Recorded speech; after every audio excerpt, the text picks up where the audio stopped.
Hey Hedgies, welcome back to Cornwall. Lovely to see you here. Thanks for stopping by. My name's Jane Sarche. I write recipes for a living.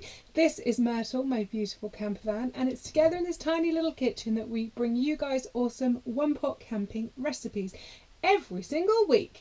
Feel free to subscribe to the channel, ding that little bell down there if you want to get notified each Wednesday when my latest video uploads. So today there is no cooking. Gas is off, even though we've got a saucepan here.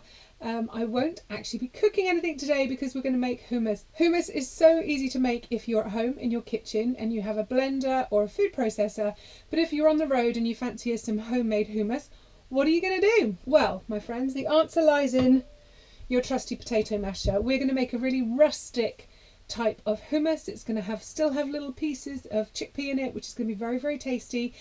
So yeah, I hope you give this one a try. So in my kitchen here in Myrtle, I do have a potato masher that's plastic for my non-stick pans that I keep in the van, but I kind of figure that I need something a little bit more heavy duty, so I'm using my potato masher from home and a saucepan, so you want straight sides, no non-stick coating that could get scratched or come off into your food, and not a bowl shape because you really want to be able to get down into those corners.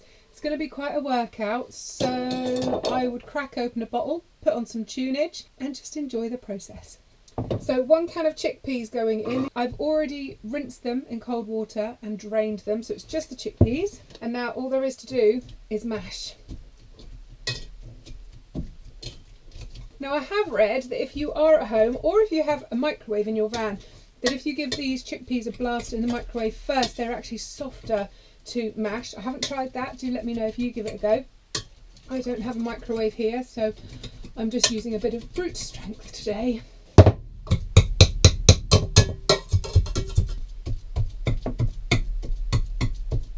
Good idea to make this recipe if you're feeling a little bit cross at somebody.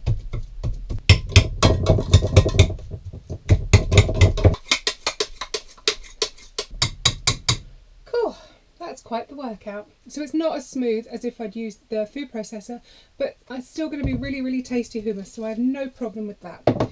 What you put in next is you want some tahini.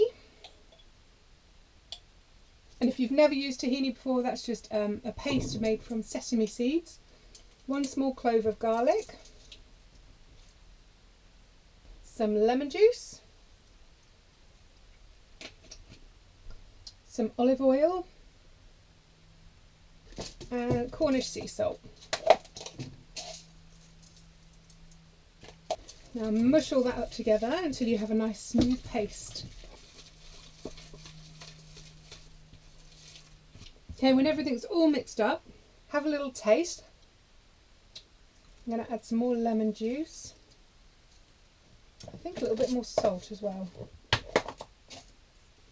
Another stir. Okay, let's try again.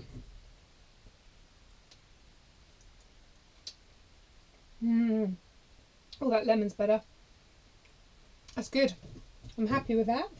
Now all I'm going to do is dollop onto a plate.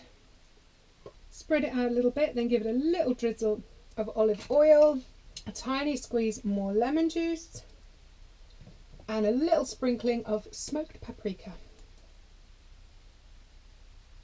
And there we have it, one really rustic, slightly lumpy, but nonetheless very tasty homemade hummus. Takes about 5 minutes to throw together and it tastes awesome. So as always, I hope you've enjoyed this recipe. Please whack the thumbs up if you did. Now don't forget that next month our theme is comfort food, so let me know in the comments below what your favourite comfort food is, and that'll give me some ideas of recipes that I know that you guys would like to see made in a campervan. That's it for today, beautiful people. Have a brilliant weekend and I'll catch up with you next Wednesday. See ya.